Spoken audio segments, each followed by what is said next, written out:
Welcome to Millennials Are Killing Capitalism. This is Jay. This is a light edit of a live stream video we hosted recently with Abdaljawad Omar over on our YouTube page. The conversation was so timely and incisive that we wanted to ensure that there was also a version on our podcast feed. In this discussion, we cover the Tufan of Return, talk about the ceasefire, the prisoner exchanges, the decimation of Gaza's infrastructure, and the concept of Nakba within Palestine. Getting into the issues that Abdaljawad has with the divergent meanings of the word, which can easily get conflated in many analyses of 1948 and into the present. There are 16 episodes we've hosted with Abdaljawad Omar over on our YouTube channel about different topics ranging from the making of the Palestinian resistance, Hamas and the left, to counterinsurgency in the West Bank, and analyses during different phases of Israel's genocidal war on Gaza. Well, we have converted 5 of them to audio now. That's 11 episodes you may have missed if you are only subscribed to our audio podcast feed. So if you are not subscribed to our YouTube channel, hit the link in the show description and subscribe now. We're only about 650 subscribers away from hitting 10,000. And if you like what we do, the best way to support our work is to become a patron of the show for as little as $1 a month at patreon.com/millennialsarekillingcapitalism. This is where we get the funds to do this podcast and to host our patron-only study groups, which will be starting a new book at the end of this month. So sign up now. Also, as we note throughout this conversation, supporting direct aid efforts in the Gaza Strip is as urgent as ever. We'll include a link where you can support the Samir Project in the show description as well. So without further ado, I'll bring Abdaljawad to the stage. Good to be with you again, my friend. Thanks, Jared. It's great to be with you as well. Yeah, good to be with you and have something that we can talk about that is, like there's some positive things that we can talk about today. I know that you're thinking about, what this all means, and disentangling, as the title suggests, the concepts of catastrophe, which is very real. Obviously, the catastrophe that people in Gaza have experienced, and the total destruction of so much, history, culture, civil institution, housing, and so on. But it's not defeat, right? And so just start us with where you want to begin. Well, first and foremost, it's of course quite a relief that we're not waking up to daily massacres, although only yesterday in the West Bank there was a massacre in the Tamun area, which is close to Jenin, or between Ramallah and Jenin, and it's 10 people were martyred in the air bombardment. So, like everything else, Palestine, you never really truly have a ceasefire. So the war continues in different guises and forms, and this genocidal desire on the part of Zionism and Israel to basically cleanse Palestine out of its indigenous inhabitants and replace them with Zionist settlers still continues in different forms. So, but at least this, pulsion of massacres that, at the end was almost or nearly not only permitted to go on, not only given the weapons and the flow of arms to continue by the West that supports Israel, but also in many ways became almost normalized in the lives of millions, even those who were looking every day towards Gaza. Because after 15 months of witnessing the horrors, these horrors become, part of your daily life and routine, part of the habituation to them. And it's quite a relief that we've now, at least in these days, are not waking up to another horrific stories and corpses and hearing the news of people being killed without any form of mercy. So that's on a personal level. I think most of the people are relieved for that. And it's also significant to speak about the success of attaining a ceasefire. And this is part of, wider discussion about the futility and efficacy of resistance that is going on, whether in Palestinian intellectual scene or maybe, also to some level across various intellectual communities as well, whether Tufan al-Aqsa was worth it, after the total destruction of Gaza, etc.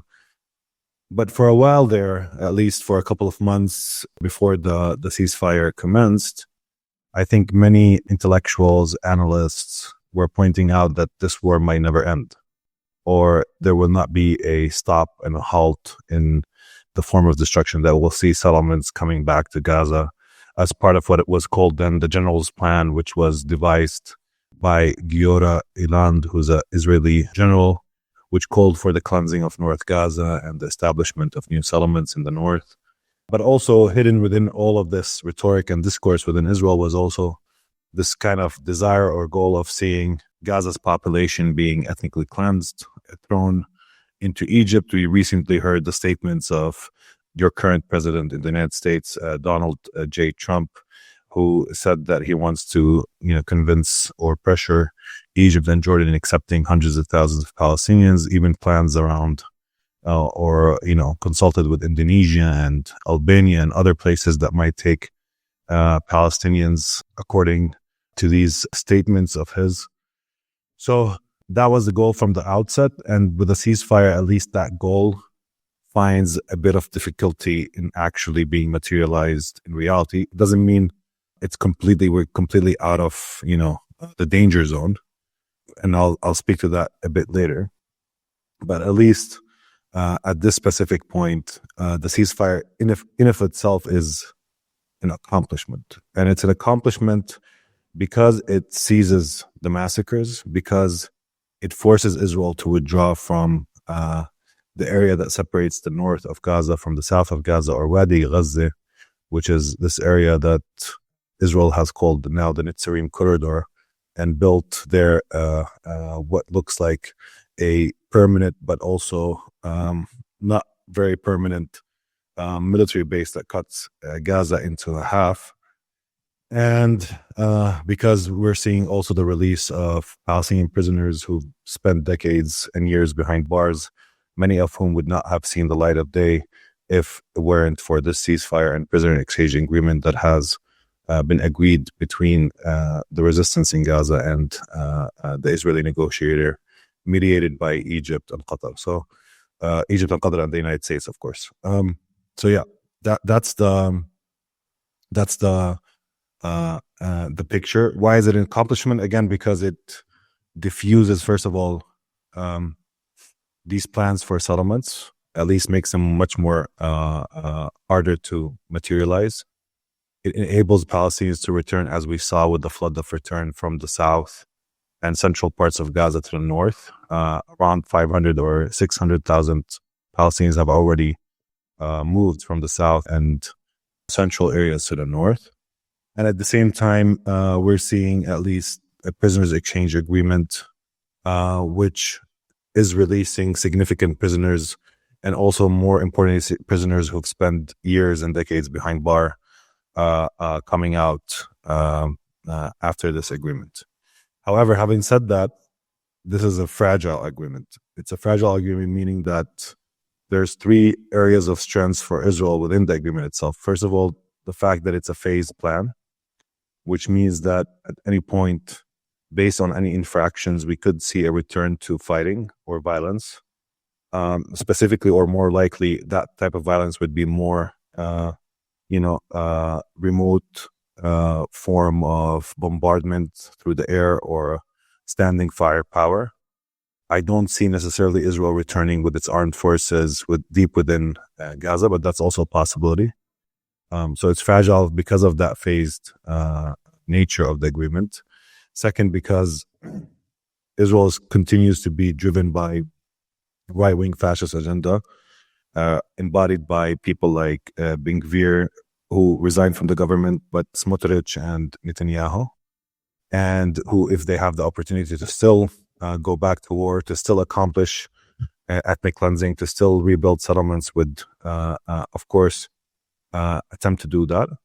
However, having said that, and because of, or let me just expand on that a bit more, The other important point here is that Israel will use this ability or this phantom ability to return to fighting to also pressure and squeeze more concessions from the Palestinian resistance in the negotiations that would commence on the second phase and the third phase throughout this war. But also, and what is most important in all of that, is that it could also lead this temporary halt in in the genocidal war that Israel has launched to still more significant political concessions on the part of Hamas moving forward. So it's early to also assess defeat and victory in these terms, because rebuilding Gaza could be contingent on Hamas abdicating resistance.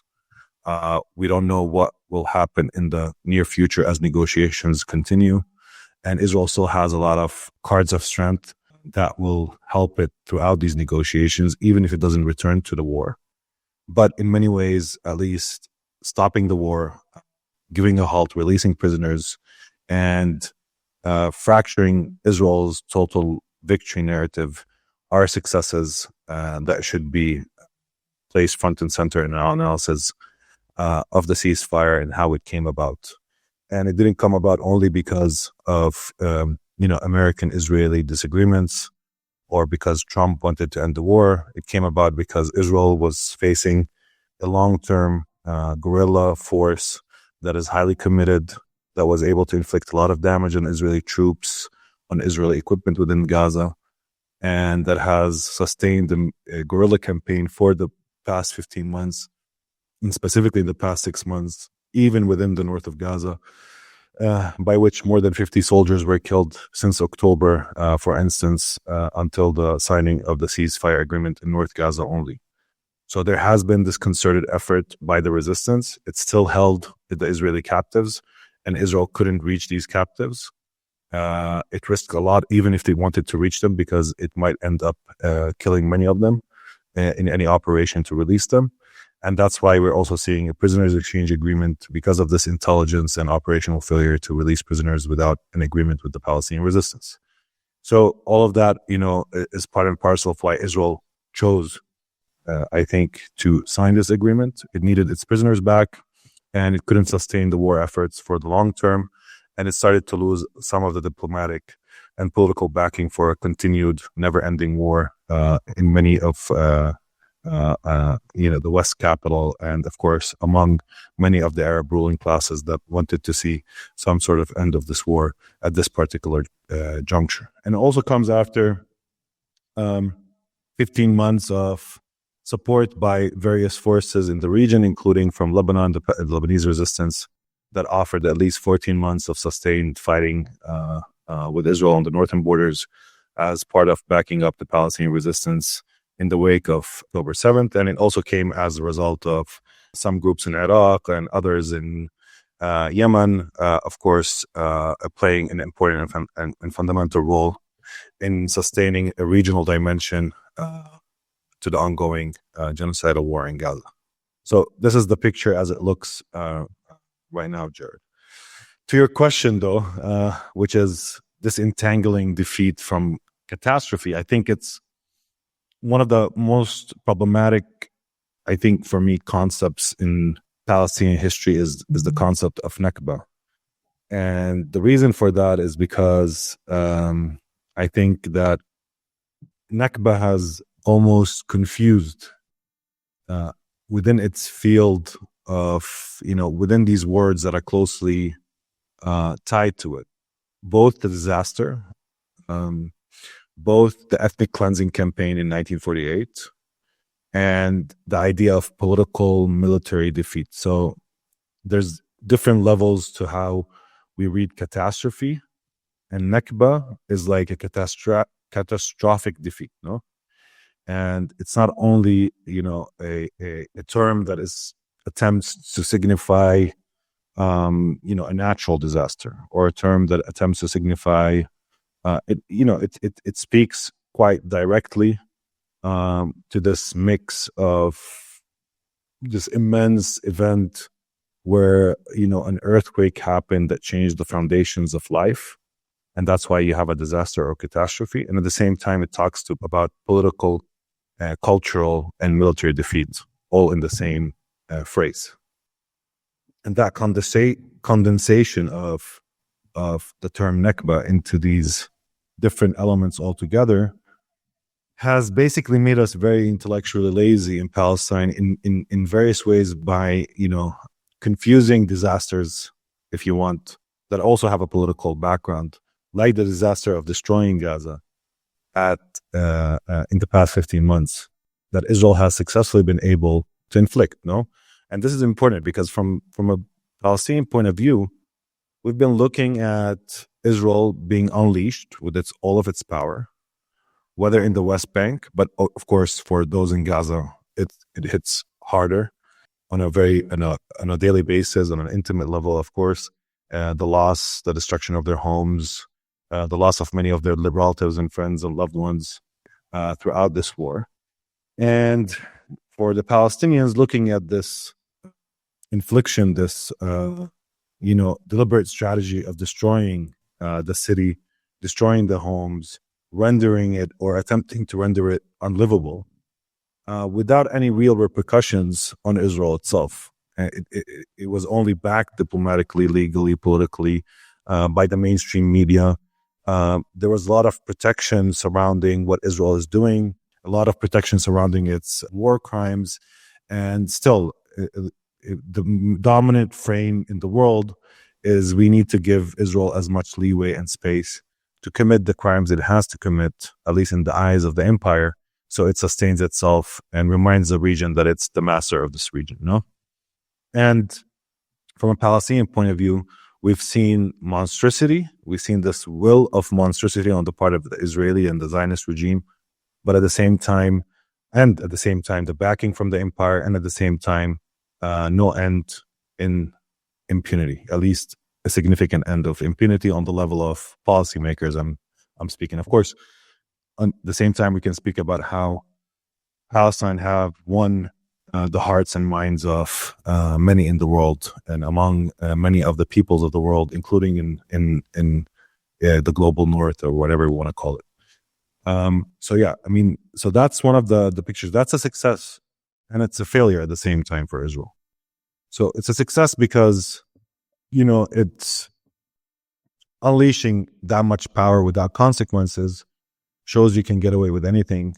It's a failure because unleashing that much power and force and violence also provokes people into disgust, provokes people to take positions, to continue this discussion for 15 months.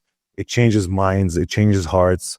It forces people to recognizing that there's a fundamental problem with Israel, with its colonial strategy, with its violence, with its construction, and all of what comes with this kind of intensified forms of violence. But from our perspective, we've seen this being unleashed, and we see the disaster in Gaza, the total destruction of entire neighborhoods, or most of the built area of Gaza. People returning from the south in this flood to the north of Gaza Strip, but returning to ruins. Of course, it's a political statement before anything else. It's a statement that we will not leave Gaza. It's a statement that we want to rebuild Gaza. It's a statement that people want to still struggle against and make sure that they're part of also breaking Israel's plans and goals and attempts at the annihilation of the Palestinian people, and specifically in this case, the Palestinian people within the Gaza Strip. But people were returning to ruins. So a lot of the discussion in Palestine, for example, today, is that a lot of people will point out to the destruction, to the ruins, to the fact that Israel got away with what it wanted to inflict without much repercussions in terms of policy change or policy direction, specifically within the imperial managerial class. And we'll say this is why Tufan al-Aqsa is a political defeat. That's the basic argument for many in Palestine and some of the intellectual class in Palestine. Of course, a lot of it is politically motivated, meaning that a lot of people who are arguing this are either from opposing forces to Hamas, so they're from Fatah, or they're leftists who dislike Islamists or who are people, of course, that have their own, let's say, political affective biases when it comes to assessing this war. It doesn't mean that I don't have my biases, but everybody has his own biases, his own way of looking at things, things that he emphasizes or doesn't emphasize. But that's part of the discussion, this kind of dialectic of futility and efficacy surrounding Tufan al-Aqsa. And they're pointing to the catastrophe and saying, because it's a catastrophe, it's a Nakba, like the Nakba in 1948. So, or even in some instances with some people, with some hyperbole, it's even a worse Nakba than the one in 1948.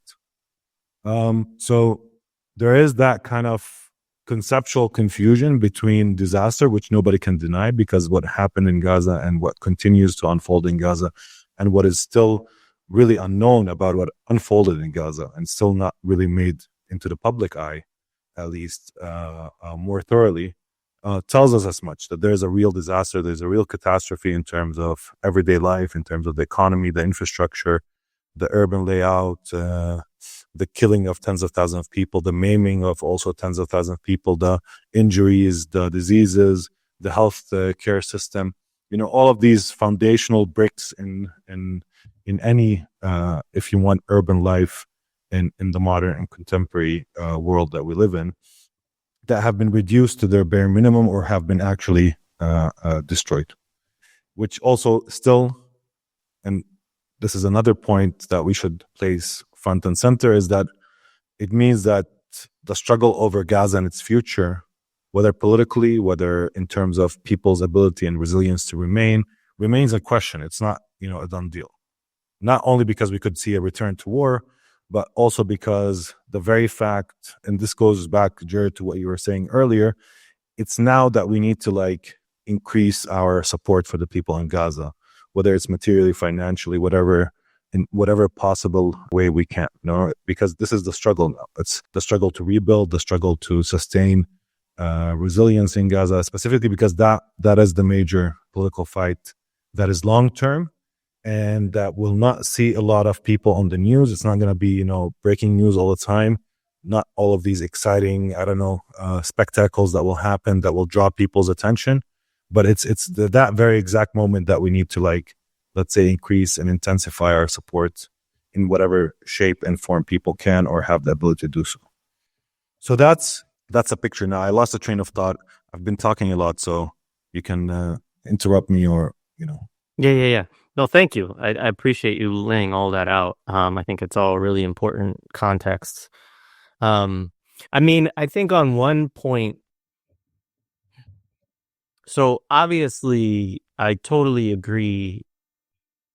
Palestine becomes the way that we see that, the so-called liberal rule of law, world order, right? That it's a farce, that, imperialism trumps these things, right? And that, Zionism is not held accountable, for these things. And at the same time, there's a little bit, you talked about what they got away with. And, also even the term disaster to some extent. That again, my problem with the word disaster is the kind of naturalization, which is what you were getting into within the Nakba term, this conflation of something that is equivalent on some level to a natural disaster, right? And then on another to defeat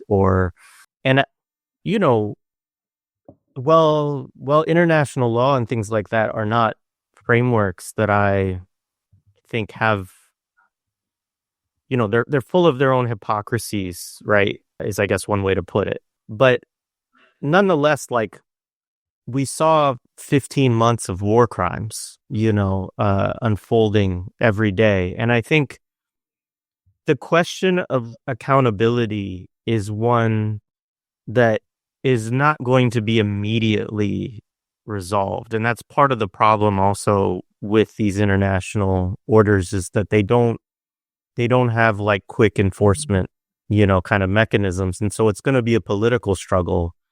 I think an ongoing political struggle around questions of accountability, and that's also going to have military elements. It's also going to have, there's a lot of factors there over time. But I guess what I'm saying is that I think important in understanding something as a disaster is that the disaster has an author, and that I guess the ultimate question of accountability for the state of Israel is a long-term one, and whether, as it is, and it's intrinsically tied with Palestinian liberation, and it's not something that I think you sort of noted early on with Tufan al-Aqsa, that this operation wasn't going to be the ultimate resolution of the Palestinian question, Palestinian liberation, but that it broke the order that existed. It shifted, it deformed was the term that you used, and so I know that you're just sharing a lot of the different analyses that you're hearing, and you're thinking about these things and trying to intervene. But to me, I'm not sure yet what Israel has gotten away with.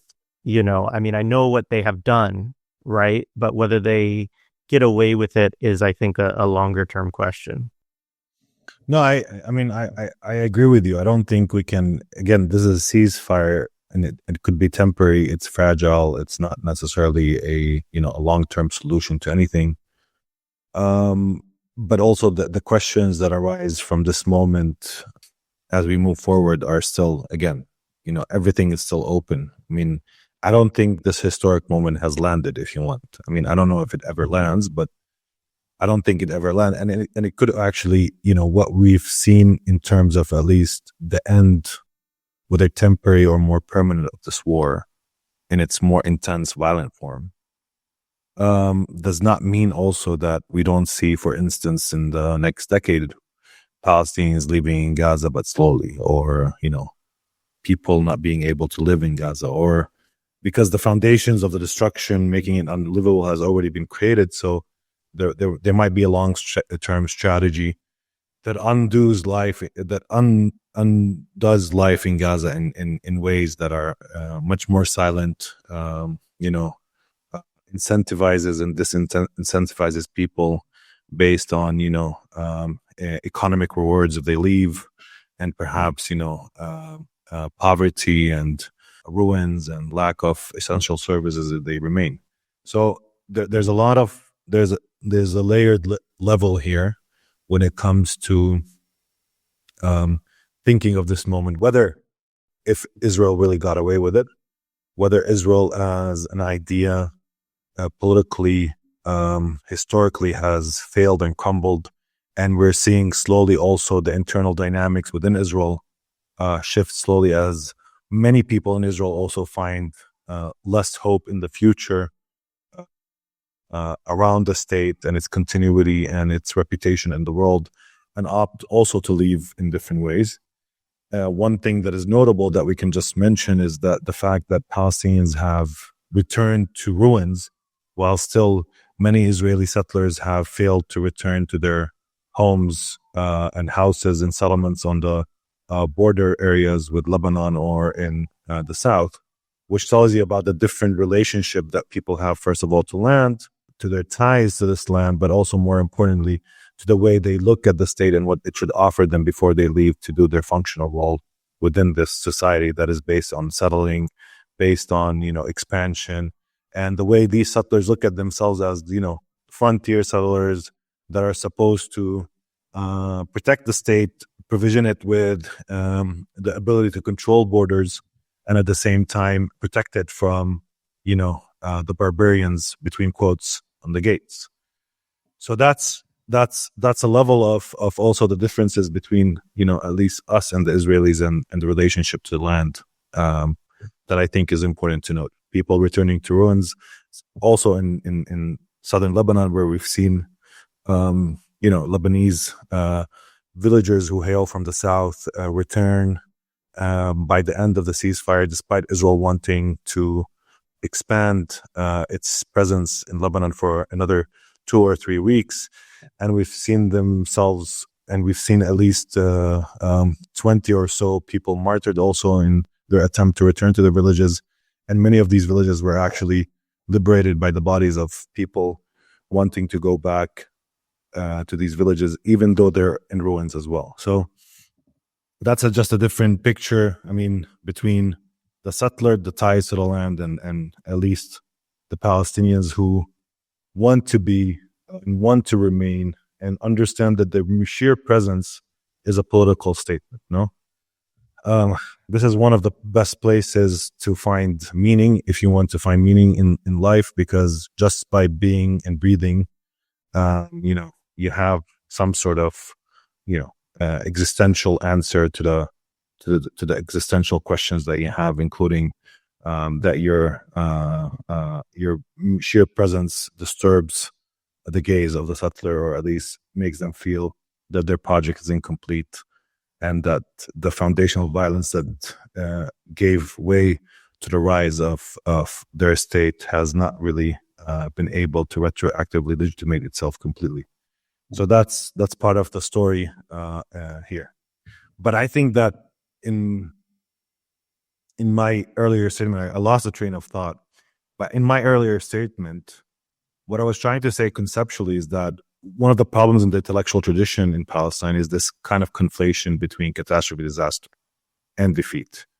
And not only because of the authorship dimension, which is important. That's why I insist, for instance, on saying the Israeli genocide, or, although it's not completely a correct term, no, it's not an Israeli genocide. It's not a genocide against Israelis, but it's an Israeli authored, genocide. So there's a problem with term, or Israel's genocidal war, So I always use that term as a means to try and emphasize that there's an author behind this genocide, specifically when mainstream media is making quite a lot of effort to say Palestinians are dying without, an author, or without a force or a power behind the killing of Palestinians that we have seen go on for the past 15 months. But I think what is fundamental is that in this intellectual tradition, these terms were just conflated. Disaster, catastrophe, Zionism, and its success, at least in the early days. And at the same time, defeat as a political fact, if you want, or defeat on a military level, or even a cultural level. And if we return to the 1948 era and afterwards, Constantin Zreik, who was one of the first people to coin the term Nakba, also understood defeat on a cultural level, on a civilizational level. It's not only a defeat in terms of that the 1948 or the 1947 to 1949 war, we lost on a tactical level. We lost in terms of military capacities, availability of arms, for instance, or the ability to organize an armed force that can protect the villages. There was no military reading, if you want, of the defeat itself. Arabs mostly understood, the Nakba, and by large also a lot of, the intellectual tradition in the region understood the Nakba as a cultural defeat. It's a sign of a cultural lack among the Arabs, and a lot of the Arab and intellectuals within that era would speak to that cultural lack, whether it was science, rationality, progress, and all of these kind of enlightenment, values that the Arabs need to adopt in order to confront this advanced Western civilization, in which Zionism is one expression, and so they understood, and a lot of Arab intellectuals, whether they were Islamist revivalist types or Arab nationalists, tackled the issue from a cultural, if you want, lens. And that's one of the problems of even how we read the Nakba, no? And, on some level, even contemporary era, that remains the fact. There's a lot of, if you want, self-lamentation against ourselves, a lot of, Tufan al-Aqsa is an emotional act. It's, there was no real calculation strategically of its concept. For instance, people speak about the decision taken to fracture the regime, the colonial regime around Gaza, and destroy Israel's invincibility in ways that, take us back to that the Arab lacks, a sense of rational thinking, that we're, emotional, that we're driven by desires, that, psychic elements drive us, not, our mind and ability to control these psychic drivers, if you want. And it's a very common form of discourse. It's almost populist, though. I mean, I'm not talking about that in terms of people just reading Tufan al-Aqsa, but it's part of the common, if you want, inferiority complex that, people lament all the time, in which also colonialism bases itself, and a lot of people adopt, is that, we're backward, we're culturally insignificant, we're lacking, we're. And the intellectual discourse in the Arab world, when it came to even in Nakba itself in 1948, emphasized or intensified that type of reading. And again, you would hardly find any military assessment of what happened between 1947 and 1949. It's either cultural, and in the 1970s and 80s, some leftists start to look at it from a more economic point of view, looking at the Arab bourgeois as the problem, and looking at, this kind of leadership class that leads the Arab world as being the problem that, was unable to really break from colonial domination. The bourgeois continued to be complicit with the imperial core, being this kind of comprador class, and in between, it did not play its role that it should play historically in developing its own societies. That the Nakba is also a sign of the malaise in if you want, in the bourgeois classes. And so you start to have a bit of, shift with people like Mahdi Amel in Lebanon and others towards this kind of theorization around that the problem is not cultural or civilizational, but the problem is perhaps economic. But still, this kind of military dimension was also not there, about victory and defeat, and even looking at it, perhaps it wasn't total victory even in 1948, because a lot of people remained. The West Bank and Gaza was not, completely dominated for whatever reason. And, looking at other dimensions, including, betrayal and, along those lines. So Nakba became this term, this all-encompassing term, where, it connotes catastrophic defeat. It connotes a sense of shame in being subjected to this catastrophic defeat. It's explained largely on a cultural level, and even with other vintage points being, placed front of center, it confused, in my opinion, defeat with disasters or catastrophes, ones that are inflicted by, an agent, and in this case, Israel, as you correctly, pointed out. But, so it confuses us, because you can still have massacres, you can still have disasters, but you don't necessarily have a political military defeat, And this is one of the elements. I mean, the disaster itself could turn into a defeat, could turn into even a total defeat.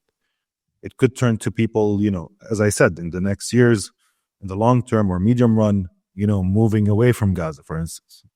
I wouldn't wager on that, because I have, maybe it's a leap of faith on my part, but I have faith in, the Palestinian people, that they will not leave in their millions outside of Gaza.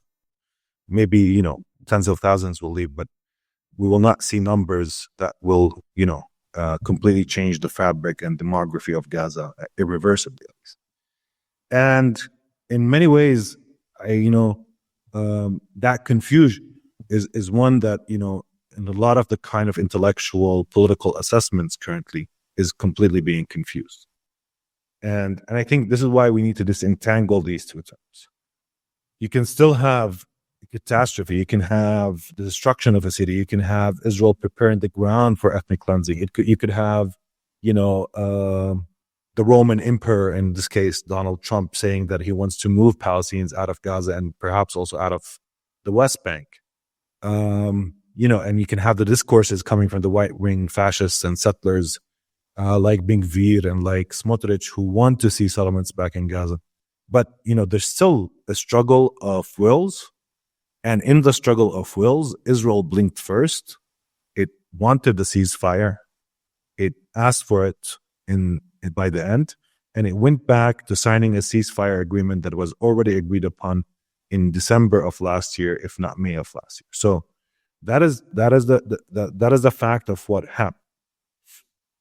And it couldn't really continue with this never-ending war for two reasons. As I said earlier, the first is the return and the necessity of the return of the prisoners who were becoming a large part of public opinion within Israel that wanted to end the war.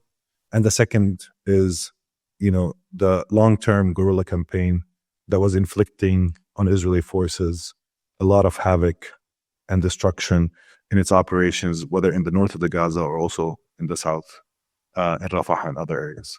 So this is the fact. And I think that confusion, that's what I'm thinking through here is important, because on some level, Jared, we had theorizations that also turned Nakba into a structure. So we live in the structure of the Nakba. We live in the horizon of Nakba. We live in, and that might be true. I mean, if you think about it, if we're going to take, settler colonial studies as one paradigm, settler colonial studies kind of emanates from the will and perspective of the settler, at least the one that was devised and refined by Patrick Wolfe in Australia. And it reflects what the settler desires, what the settler wants, what form of structure he places that ends up, through this kind of logic of elimination. Patrick Wolfe talks about, settler colonialism as a structure, not an event, although it's also an event, etc., etc., etc. But it centralizes the settler's will, the settler gaze, the settler's desires, the settler's psychic investments, and it kind of forgets that there's a plot in settler colonialism, and that plot includes also indigenous resistance to it, or it doesn't emphasize it enough, if you want. And I think one of the elements here is that, a lot of Palestinians, when they talk about, for instance, an ongoing Nakba, they are speaking about this initial foundational event like 1948, which is important, which is the ethnic cleansing of 400 villages, turning, hundreds of thousands of Palestinians into refugees, the construction of the state of Israel as a bulwark of, imperial militarism in the heart of our region, as the bull that would keep everybody at bay. And at the same time, its, role in fracturing Palestinian society and, creating a lot of different geographies within Palestine itself, or even outside of Palestine itself, whether it's Palestinian citizens of Israel, and various new identifications that emanate from the power to cut, segment, fragment, give privileges to some on the expense of others, exclude and include, and all these techniques and dynamics of power that Israel exudes and continues to practice, and the different modalities of control it has practiced historically. So all of that is true. And I think that really emphasizes a large part of our story. And I don't want to say that the Nakba doesn't say anything, or we shouldn't, take it seriously. But at the same time, one of the problems of that reading for me, talking about that Nakba, is not only that it confuses disaster and defeat, it's also one that also kind of overemphasizes our tie to a horizon that is only one that is nightmarish. Now, some people would argue against me and say it's important that we say we live in ongoing Nakba because we need to get away from it. So that's why we're, emphasizing. Or it's important that we talk all the time about Oslo and how catastrophic it was, because we're critiquing it and we're overemphasizing and we're inflating it because we want to, how would you express this or articulate it? Because we want to, get away from it. That's why we're obsessed with power and what power does with us, because we're all the time looking at ways to break free or escape or exceed or, fight or fracture this power. That is to some extent true, but I feel that in the intellectual traditions generally, there are moments where people tend to overemphasize power because they want to justify not doing anything about it. No, my reading, this is a very superficial reading, but a lot of the French tradition is like that. In its overemphasis, the French theory, like Michel Foucault and others. I'm not saying that they're not rich and they don't have a lot to teach us, and I don't want people to take it as not a nuanced take, but there's an element to it where power does everything, and it's like it chokes you, it makes you into who you are, it penetrates your interiority, it creates you as a subject, so and it comes generally after moments of defeat where we overemphasize the extent of power, almost as a psychic mechanism to justify, either our reluctance to continue with the struggle or to read it perhaps as a relative failure and then continue with other forms or new modes of organization. So instead of looking at it within this kind of totality, perhaps we should change tactics or techniques or look at what mistakes we've done. So there is an element to that. And that's why, like, my vintage point is that we should always, also emphasize not only what power and its techniques and methods do, and how catastrophe, for instance, in the Palestinian context is, tied or has this kind of intimate relationship between disaster, catastrophe, and defeat, or catastrophic defeat, as Nakba attempts to connote. But at the same time, in ways that we can emphasize how throughout 133, or I don't know how much it is, 36 years now, of Zionist colonization of Palestine, you still have resistance to it. You still have various forms of resistance being created, experimented with. You have a rich intellectual tradition around that resistance. We can try to bring the way that resistance had metamorphosed, how it brings memory of the past into contemporary articulation through praxis and through language and, through different ways, and how the struggle continues and, the struggle of wills continue, including in the great flood of return that we saw from the south and the north, where the Palestinians, knowing all too well what Israel does best, which is it seeks to destroy, annihilate our presence, return to ruins, because they wanted to make the point that this time they will not, leave without returning, that they will return, and that they will return in their hundreds of thousands, as the past couple of days have showed us quite clearly. 100%. And I have to say, I think this is why I enjoy talking to you so much, because I actually have a quite similar perspective on things, and I really appreciate you talking about that. This, because what you're talking about within academic discourse is a much broader phenomenon too than just Palestine. Like, I can see how it plays out in a particular way, but this, and I spend a decent amount of time reading stuff like counterinsurgency literature, which is obviously written by people who desire to stop insurgencies, right? They're people who openly identify with colonial history, who openly identify with counter-revolution, and things like this. And I read it for the reason of trying to see holes in their thinking, flaws in their thinking, things that, could possibly be used by movements against these types of things. And also just to expose what these people say that they want to do, right? And how they say they're going to operate, which I think is important. But I think that one of the things, even within doing that work, or even a lot of the ways that counterinsurgency discussion gets talked about on the left these days, one of the critiques I hear, which I don't think has been fully formed by people making the critique, but they have a point, which is that if we focus on this so much, we're going to present an enemy that appears all powerful to us. We're going to replicate their own narratives of this. And like you said, that point around settler colonial studies largely taking the position or the point of view of the settler, I think is a very important one. And obviously there's a distinction between settler colonial studies and indigenous studies, but there's certain ways that you can have Again, that kind of replication of certain things. And I think that, your point about the military aspect missing from analyses, I think is really important.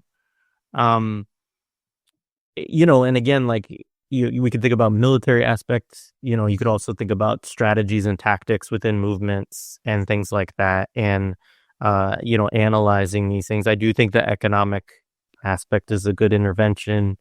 But yeah, we don't, that point around the cultural lack or, the lack of enlightenment based understandings of, you know, technology and production and so on.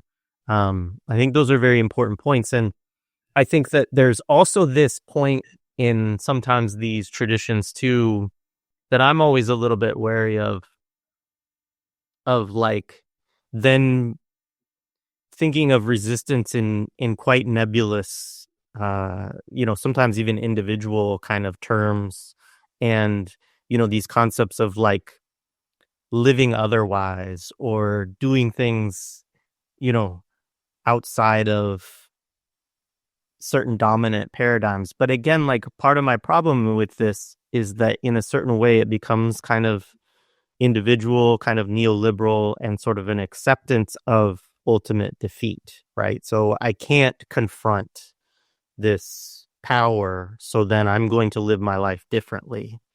And I think that part of what Tufan al-Aqsa shows, and I'm curious of your thoughts on this. I mean, one, speaking on just the military dimension, it seems to be, the most significant phase, perhaps, of the kind of military development of Palestinians that we've seen in that 133-year history, where there's a point reached where they can achieve demands militarily. And I'm not saying that's the only time that that's happened, but there's quite a scale that we're talking about here. And obviously, yeah, this comes with this disaster that has an author that goes well beyond any acceptable understanding of rules of war and engagement and these kinds of things, which of course is typical of colonial entities. So yeah, I'm curious, but I think the point is that I wanted to make is that that question of believing that you can win and then thinking about how do we go about building structures, organizations, collectives, strategies, tactics that can get you to a victory, I think is an important aspect. I mean, and it's something that we saw, even if it's not, even if it's not a total victory, and even if maybe it does become a defeat right later on, we don't know the full, we're still in the middle of it. But there are achievements there, and there are capacities there, and that there are possibilities of alliances and, support structures regionally and so on that demonstrate different possibilities than just that things are inevitable defeat, I guess is what I'm saying. So, yeah, I don't know if you have anything more you want to say on that, on any of the things I just said. Well, I mean, we're here discussing like social movements and political movements and how they treat this kind of victory and defeat binary, because I think it's sometimes a quite violent binary to impose. One of the tragedies, for instance, of sometimes going through the motions of war, and this is the way you can shift the discourse on, for instance, Tufan al-Aqsa even, Yes, it opened the horizon. There's a resurgence of Palestine. You can talk about politically, making Palestine a central issue in the region again. You can talk about a lot of different things, and you can build a narrative of victory as well. Ceasefire, prisoners exchange, and Hamas remaining in power, and Israel's total victory. Hubris did not really come into fruition, at least until now. But at the same time, you're doing it while there was like thousands of massacres and a lot of pain and a lot of loss, and people are returning to ruin. So, trying to situate this as a victory and for people to celebrate within this, at this particular exacting moment also has its, its own violence, rhetorically and discursively, if you want to impose that on people in Gaza, for instance, who are returning to their homes that are now ruins, or who lost a lot of loved ones and, have no real taste for this whole political conversation around victory and defeat and its importance. But I would emphasize one thing from experience is that, people in movements have, at times, a tendency, and I'm not saying here about everybody, but in my experience, and here I'm speaking about my personal experience, is that there's a tendency for people who put a lot of lofty goals at the center to be the first ones to leave movements. I don't know why is that, but there is this element of nihilism in terms of fetishizing, or I wouldn't say fetishizing, but placing, these kind of ideal goals at the heart. They're the first ones. Most of the people that I know are the first to exit or leave. In many instances, they're the ones that would be the most radical sometimes, even in terms of the tactics they're proposing or the choices that they're offering in terms of how to move about it. Because they want to perhaps test the waters, or perhaps they want to affirm to themselves that nothing really changes in the world. And that's why they should just go and concern themselves with their own, lives and personal salvation and that type of thing. There's a psychic maneuvering there, on some level. And that exists in Palestine in many ways on a collective level, in the sense that, defeat has become a psychological corner for many people. It's easier to find certainty in enunciating yourself as somebody who's always defeated, who has always been defeated, and who will always remain defeated. No, partially that's the PA project on an ideological level or psychic level. It attempts to eternalize defeat, and by eternalize the defeat, its only project on some level is to basically ensure that we remain defeated, and that's why it resists resistance and it fights resistance and has this counterinsurgency. But it's important here and fundamental. It's not only a structure that was imposed from the outside, like many people would read it. Yes, there are economic lubricants going on. Yes, there is an elite capture. Yes, there are Palestinian PLO cater from the bourgeois that sold their soul to the empire and to Israel. It's true.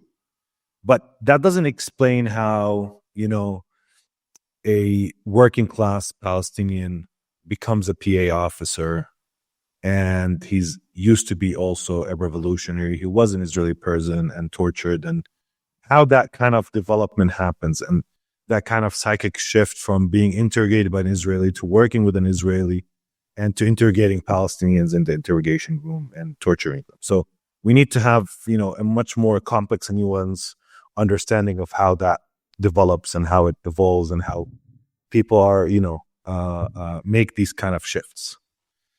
And in defeat, on an existential level, there is certainty, because if war is anything, it's this kind of moment of uncertainty. It's a moment where everything could go really terribly, bad. Everything you're conducting or you're committed to liberation, but it's still a wager. And wagers could fail, And at the same time, there's no guarantees for anything. There's no guarantees because, you successfully, for instance, broke through the wall that separates Gaza from 1948 territories. That means that you're guaranteed, for instance, a state or, whatever your goal is. There's no guarantees. You're committing yourself to, you ask yourself, is there a necessity for this war? Whether you should take this decision, and do you have the capacity and the operational capacity of committing this tactic? What is the response of the Israelis could be? What it would be the response of the world? And you have a frame or a look of how this, war could transpire. And that's why you insist, for instance, on taking a lot of Israelis prisoners because you know that this will cause a discussion within Israeli society, and you would know that a lot of Israelis would want that these prisoners are returned, and that the price of the return of these prisoners would be, the end of the war. Now, maybe you wagered that war would be only 2 months or 3 months as a decision maker, but it turned out to be 15 months. No, we don't know exactly what went in the minds of the people when they were scenario planning and creating that. But when you open this kind of, or you make this decision, you're opening political possibilities and you're wagering. And you don't have any guarantees. You could have a failure.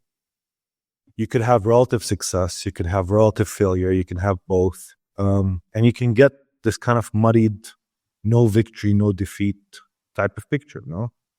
And that's where we are, we're not, Gaza was not broken. People in Gaza are not feeling defeated in a sense of being broken totally. The mere fact that people are discussing victory and defeat means that we cannot determine if we're victorious or defeated. And not only for political purposes, because there are people with Hamas and with Fatah, but because there are narratives that you can construct based on the factual, empirical reality that we are defeated and that we are victorious, whether you look at, whatever metrics that you want to use or whatever narrative you want to construct, which tells you that you're in this condition of no victory, which is the condition that you already live in. But for a lot of people who want to feel defeated, it's easier. There's certainty in it. Nothing ever works. Nothing ever changes. Why should we try? And then I could just continue on with my everyday life.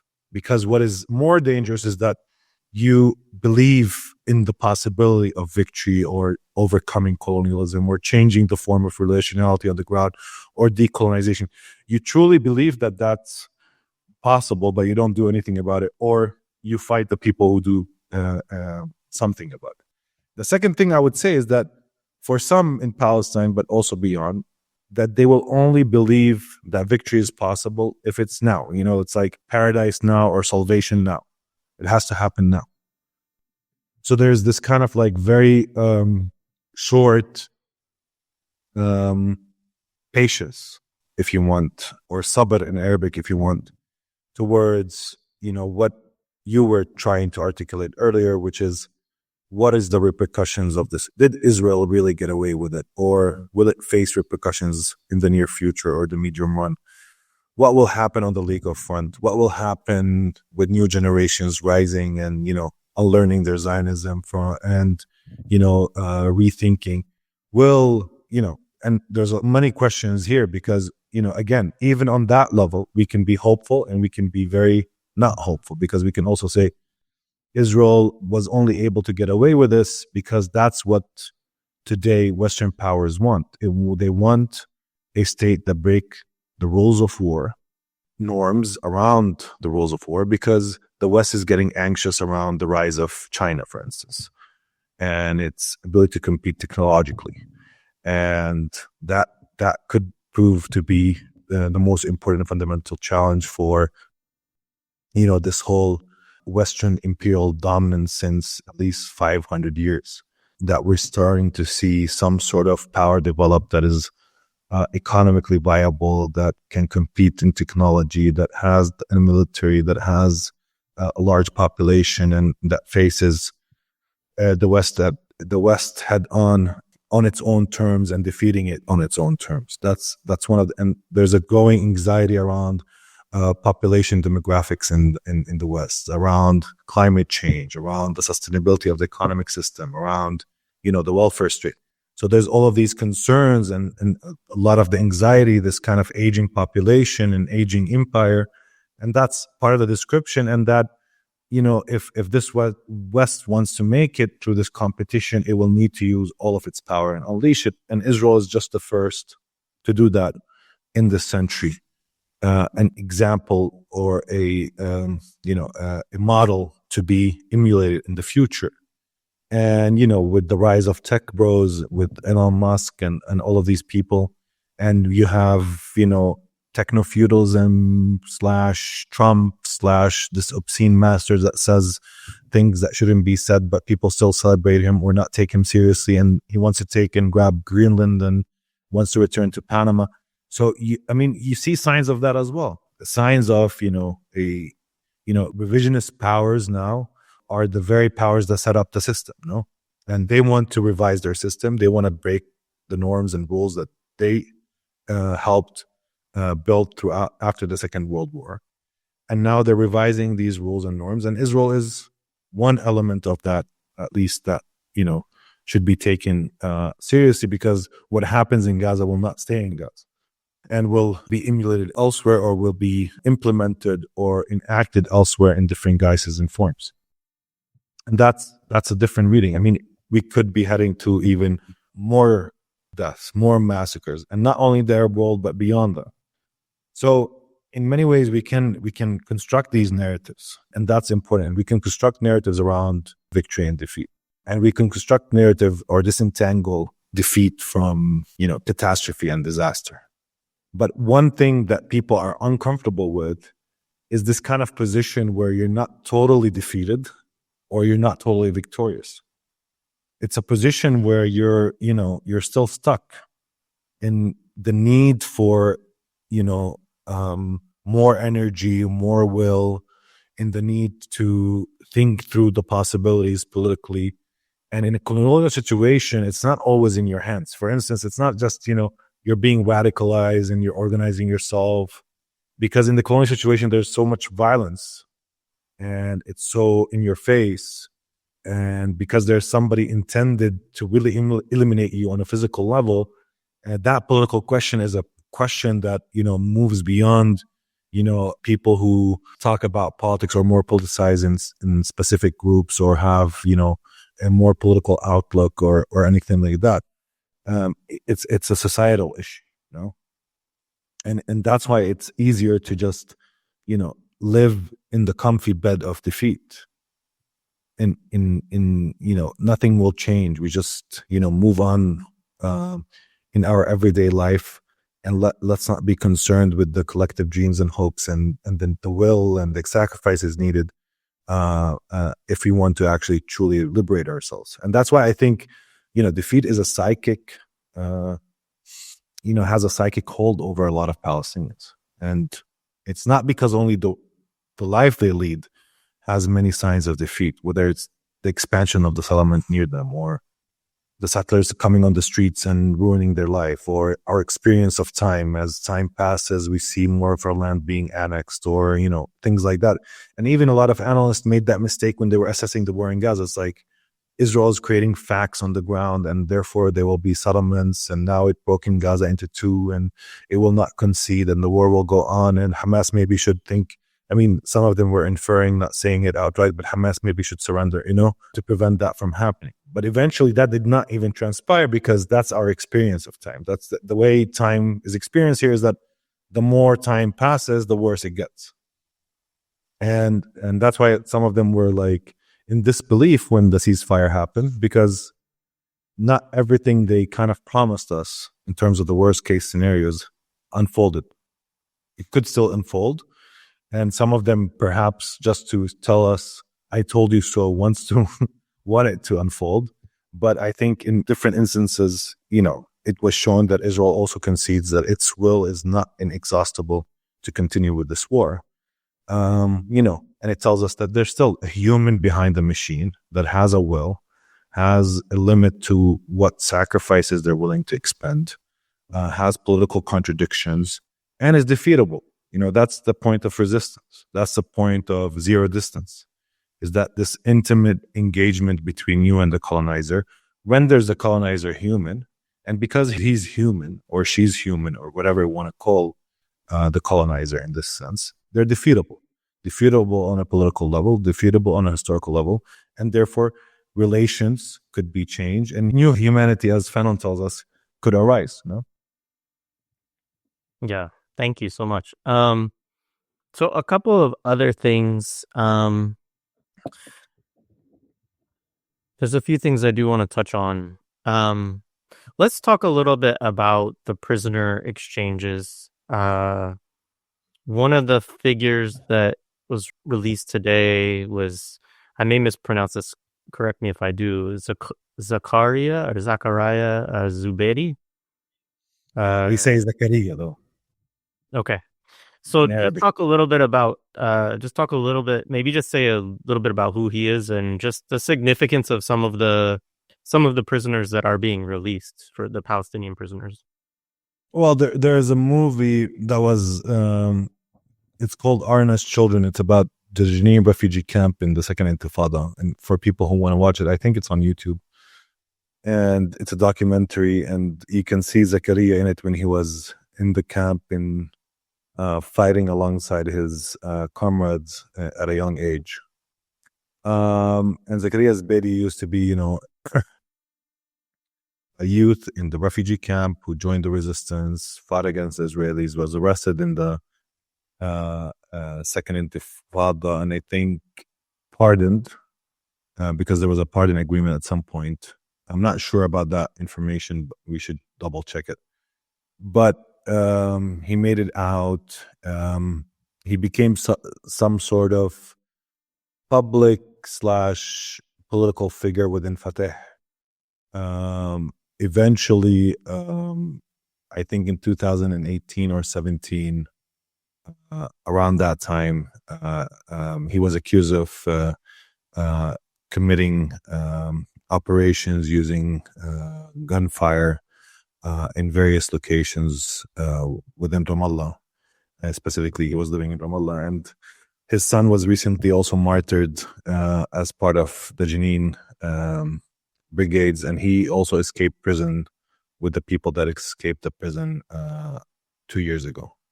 So he has this, long, if you want, CV in resistance, and he was, I think, being placed in prison for at least 14 years or 15 years. His sentence, he spent, I think, 5 years of them or something like that, and now he's being freed through the prisoners exchange agreement. Actually, he's living like quite close to my room at this current moment, because they're making it now to Ramallah area. A lot of the prisoners that are being released today from the Ofer prison, which is also near Ramallah. So yeah, I mean, that's part of the prisoners. That's one sample of the prisoners that are being released. The prisoners exchange agreement is important. Of course, it comes with a hefty price. That's why, there's a tamed form of celebration. People feel glad that we see prisoners who have spent years, in some cases decades behind bar, coming out. Some of them are being exiled outside of Palestine. Some of them are returning to their homes and villages in the West Bank or Gaza or Jerusalem. And within the dynamic of, seeing joy erupt on the Palestinian streets, I wrote an article on Monday about this, but, the Israelis have decided to close down the West Bank and do this Jenin refugee camp operation that they have been committed to in the past, now I think a week or so. And, committing atrocities in the West Bank now currently to try to appease the settler movement, but also, as we say in Arabic, and as I mentioned in the article, we say tanghis, which is like when you're happy, somebody comes and tries to annoy you or disrupt your joy. And, they're attempting that by creating a lot of traffic on checkpoints and humiliating people and leaving them for hours without any window for coming and going from within towns like Ramallah to Nablus, or from the villages around Ramallah to Ramallah, and from Ramallah to the villages. So there's all these kind of daily acts of violence that we're used to, and we know that they're doing it to just be like a Grinch in Christmas. It's like that's I think how they view a lot of the pictures and scenery that I have seen. The Zionists looking at the people returning from the south to the north in the hundreds of thousands, looking at the prisoners exchange agreement, looking at their prisoners being happy while being released and saying bye to the people in Gaza.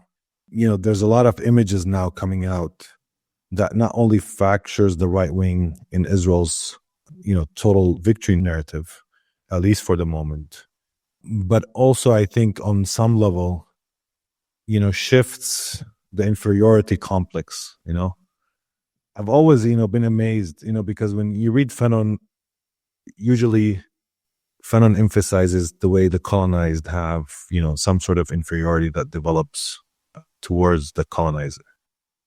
And it's true, but, I think there's a lot of the opposite as well. Settlers act and in the West Bank act in ways that we act. They want to be shepherds, or they want to.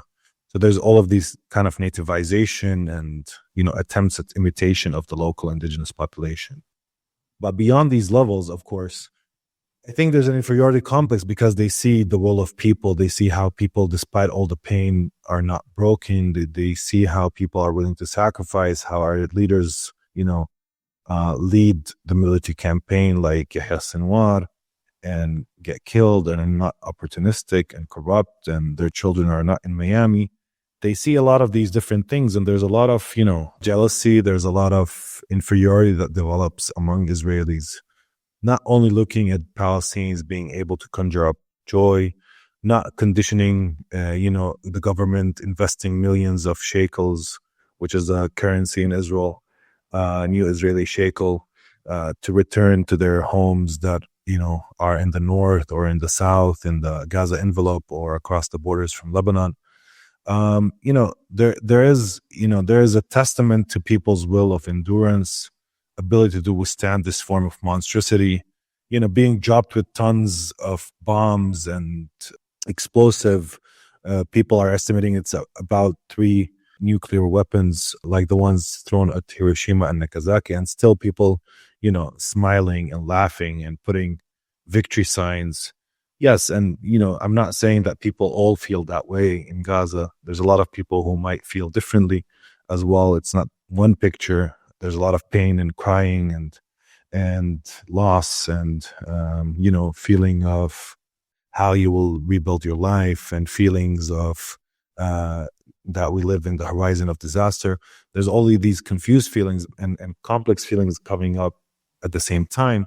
But yeah, the Israelis have seen these pictures. They have seen resistance emerge from the underground in the hundreds, wearing full uniforms, having, new cars, clean, conducting these spectacles in the prisoners' exchange, releasing the prisoners, the Israeli prisoners, in a methodical way, thinking about the aesthetics of it all, thinking about the spectacle, the image. It's all being, conducted meticulously, and at the same time methodically. And there's a lot of show of strength.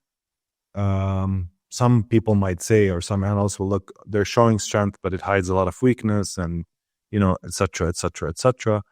It might be true, I don't know. We don't have a real assessment of how many fighters did the resistance lose, and then leaders, and all the toll that the war took on the resistance itself. And there's not a flux of information coming from the resistance itself on the losses that it incurred, etc. But there's quite a significant battle of images that I think the Palestinian resistance is being successfully, or is leading successfully, and is winning in many ways, whether it's for the neutral observer, or whether it's for the observer that is also with the resistance, but also in launching psychological warfare against Israeli society itself. And the Israelis are looking at this, and not only are they seeing the total victory narrative being fractured, specifically if you're on the right-wing fascists, not only that their hopes for settlements in Gaza are being diminished, if not totally, undone with the fierce resistance that the Israeli forces have faced, but also, seeing the joy on Palestinian faces, and feeling that despite losing a lot of their legitimacy on a global scale, despite the loss of legal impunity with the ICC, issuing warrants for the arrest of Prime Minister Netanyahu and the ex-Minister of Defense Gallant, and with the Hind Rajab Foundation also operating across the world to try and attempt to arrest soldiers who are traveling, and feeling a sense of anxiety about how the world views them, but also a lot of internal contradictions that have to do with their own legal infighting around what legal system they should have, what form of state they need to have. Within the settler society, there are different directions and ideological currents. I think that these images, of Palestinians coming from the ruins with a smile and a victory sign, with these prisoners exchange, is just, reaffirming through these pictorial images and spectacles the extent to which the Palestinian struggle remains alive despite the 15 months, and the way and the ability of the Palestinian to construct both narratives of heroism, endurance, and the authentic desire of liberation and freedom. And I think that resonates not only among, Palestinians, even maybe there's even more fierce discussions among Palestinians about what happened, whether we're defeated or victorious. All of these discussions we're talking about, but also resonates with the globe at large and resonates with people around the world in various ways. And I think that's, they're jealous, and that's why they want to kill the joy, And that's part of the story of also the prisoner release, because that's one of the actual policies that they use. If prisoners are released to Jerusalem and there's any form of celebration, the police officers are there, they kick people, they arrest family members. And if they've done that in different prison release, in different homes of prisoners being released in the past week, trying to basically make sure that we're not as happy as we should be for the release of our prisoners. Yeah. Yeah. I mean, I've seen that on different Western media here too, when they have Israeli representatives and they get on there and talk about how, no one is allowed to celebrate this. Of course, they use the language of terrorism, which is, an absurd projection, but it is something that we even see.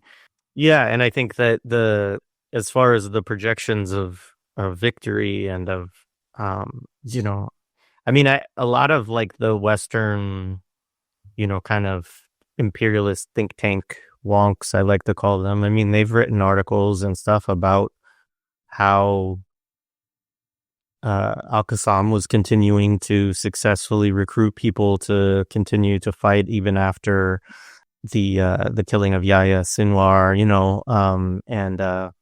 so yeah, I mean, I think that there's not only within Israeli society, but also among the people thinking about U.S. foreign policy and support for Israel, there's at least, if whether it is 100% real or not, like there's a concern there for what they see as the success of the Palestinian resistance and continuing to be able to, train new soldiers, bring new soldiers in, and continue to fight. And I think that was part of, as you already said, like kind of the calculus that led to the ceasefire was just a kind of recognition also that, the resistance was did not seem close to being defeated militarily at this point. And at some point, the cost for Israel in terms of its own soldiers, or the U.S. in terms of how long they want to continue to provide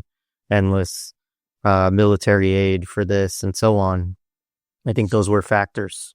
A couple questions from the audience. So Francis asked, what do you know about Hamas not wanting to run the civil institutions in Gaza and the implications of that for Gaza and West Bank, especially if elections occur? Are you hearing things about this?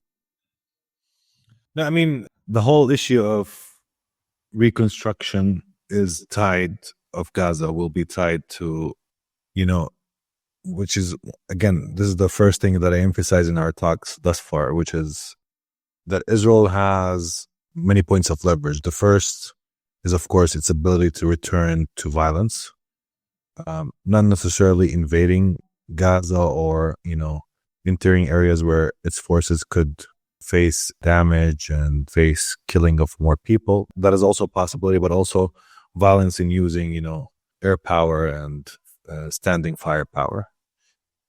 In a moment where Palestinians are relieved that the war has ended and would want this ceasefire to continue and become more permanent after tens of thousands killed, hundreds of thousands injured, etc. So that's one element.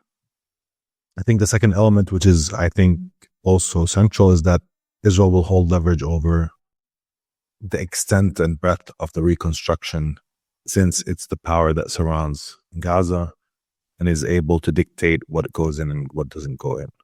So these are the two elements. And then you have the people who will possibly pay for the reconstruction would be the Gulf Arab regimes, or some of them, and who would also make sure that their money would be contingent on some political compromise from Hamas.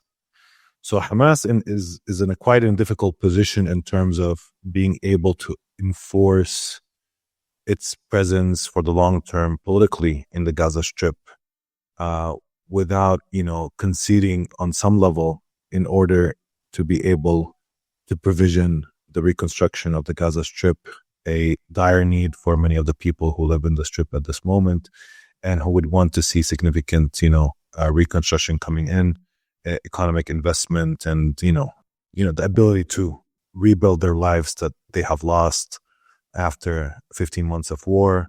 Many savings were cut off. Many people were killed. The return of the healthcare system, the return of education system.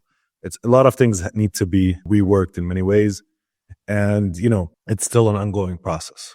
So I think for Americans, for Qataris, for Saudi Arabia, for Egypt, for Israel, this is the point of leverage. And that's why the talk of Hamas willing to give up, governance of Gaza in terms of leading the civil affairs, at least specifically, I think would be a signal from Hamas to these forces that our priority is the reconstruction of the Gaza, and it's not to continue to rule Gaza. But of course, it still remains really difficult to assess, but to what extent they are willing to give up on other elements, which is resistance or the continuation of armed groups, or, things like that. And this is where it gets more tricky and harder to really reach a compromise, or whether they'll be happy with some sort of arrangement where a technocratic governance authority is based, with them still remaining as a resistance movement that really control, decisions around war and peace, and are the real power brokers behind this technocratic government. Will we see elections that unify, between quotes, Hamas and Fatah, or puts them under the same umbrella? And what terms would that unification happen? Because as I mentioned quite earlier in our discussions and throughout these episodes, the only form of unity that is possible is one where either Hamas gives up on resistance and, becomes something like Fatah, and it's still possible as an outcome of this war that we will see something like that, maybe. Or, Fatah and its current leadership changes and changes its direction, and therefore there is some sort of unity around a project of resistance and confrontation and etc. So, yeah, that could be. Will we see elections? We will see Fatah or PA forces returning to Gaza. It still remains an open question. I don't think there's a concrete answer, but what at least the ceasefire tells us is that, Israel wasn't able by force to completely, render Hamas politically unviable, and that whatever choice Hamas makes in the coming months or weeks, it will be a choice that is based on, that will have to move through it. So in other words, it will have to decide which choice it takes. And I think Hamas is in a tough corner, but it's not in an impossible corner, because it doesn't want to antagonize the population further of Gaza after 15 months of war, and it wants the reconstruction. It would be happy to give up on civil affairs because it's a burden. It would happy to see more economic relief to Gaza, and at the same time, it would want to at least retain its resistance movement and its arms in the foreseeable future. That's the equation I will try to come out with. I'm not sure to what extent it will be able to do that successfully. Yeah. Appreciated. I guess, and this I think is related. There's been some reporting, I haven't delved into this a lot, about Saudi-Israeli relations, and the possibility of some kind of, I guess, formal normalization or agreement between the two. obviously that would be something that, someone like the US would probably love because these are its two largest kind of proxies in the region. At the same time, they've always been, the issue of Palestinians has been one that has kept them from, I guess, reaching such an agreement in the past. And, I guess that raises a lot of questions about why that would happen now. And one of the things I saw was that, Saudi Arabia would require some form of Palestinian state recognition. And I don't, so I'm just curious if you're hearing anything about this and what you think, about it, I guess. Well, look, I mean, the question is, what does Saudi Arabia get from normalization? What does Israel get from normalization?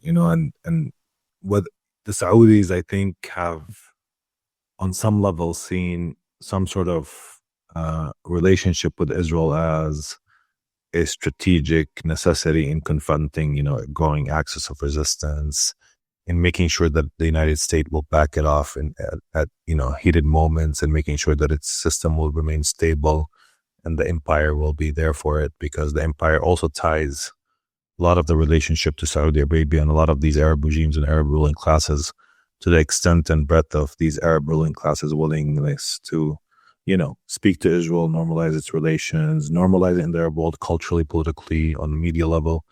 And we've seen a lot of that with the Abrahamic Accords and what came in their wake. So there's that question. Israel's genocidal war in Gaza, has put a lot of weight on the normalization agreements, because it just was so horrific and bloody and monstrous and disgusting in many ways, even for a lot of Arab viewers who were under extreme forms of propaganda that were trying to the extent possible to blame the resistance for what's happening, to make sure that, this self-lamenting, self-hating type of rhetoric is the one that is dominant among, the Arabs. But despite that, there's still a lot of, this war will arouse a lot of, I think, political rejection to normalization, political rejection towards intimate relations with Israel among the Arab street, if you want, although that's a very Orientalist way of putting it, but among the Arab populations more broadly, And in that light, the Saudis, or the cost of normalizing with Israel, has just increased, for the Saudi ruling class. So they will want some sort of way to justify it, to make it less problematic for its population. And remember, Saudi Arabia is a bit different than United Arab Emirates and Bahrain, who are small, with a small population. And in the case, for example, United Arab Emirates, where, people who are from the Emirates itself are almost all quite, well off financially, and have, deep ties to the state and its continuation, and trust in its leadership. And who, despite that, don't necessarily like the normalization that United Arab Emirates committed itself to, but at the same time will not risk a confrontation with their own regime on that basis. But in the case of Saudi Arabia, it's a bit different. It's a population of 25 million. It has many classes within different, also, Shias and Sunnis, and different classes, a working class and a poor. So there's just much more complexity to Saudi society than in some of the other societies in the Gulf as well. So I think it's possible that we'll see some sort of normalization. I don't think there's anything new, because I think the Saudis already have a relationship with Israel on intelligence level, in terms of, meetings secretly. It's just making this kind of secret affair public. And I don't think the Israelis are willing to speak of a Palestinian state in any significant way. Maybe, Netanyahu will come out in speech and say something that is a bit controversial, and just to, appease the Saudis for that to happen, or for the normalization to happen. But on a concrete way, I don't think that there's gonna be this kind of two-state solution that some of, the ruling classes in the Arab world, or some of the diplomats and political movers and shakers still speak to symbolically. And I doubt that the Saudis are also going to completely reject normalization just because of Israel's genocidal war in Gaza. But I think they'll calculate it. They'll be careful about it. I don't think they necessarily want to rush into it. And if they do rush into it, I think it will come based on a hefty price that they can garner from the Americans and the Israelis in this kind of trade. But I don't think they'll rush into it in to construct this narrative of peace that Trump wants. They might want to give him this gift, but I'm not sure to what extent it will happen as fast as people are saying it will. I might be wrong, but yeah. No, I appreciate that. All right. Anything else that you wanted to touch on or get to? No, I mean, I can't really recall anything. No, I'm fine. All right. Yeah. I appreciate this conversation. I look forward to doing it again. I did add the piece that you wrote in Mondo Weiss. You write so much stuff, I can't always keep up with everything. I didn't even realize that piece came out the other day. So that's now in the show description. People check that out as well. Yeah, we'll do this again. This last question from Colin, I do want to highlight.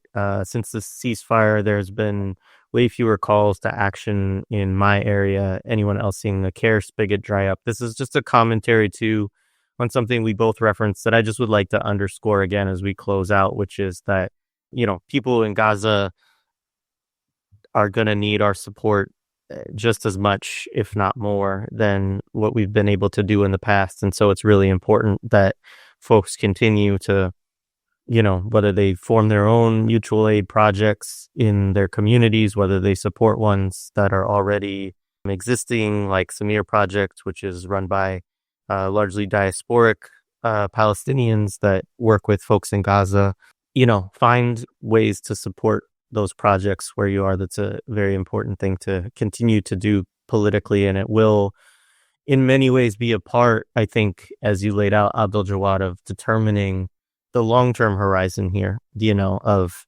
what we think of in terms of victory and defeat. Because in order to reach victory, we have to for sure ensure that people in Gaza are able to rebuild their lives there, and that's going to require a lot of our support. So anyway, thanks again for this conversation. It's always good to be in dialogue with you.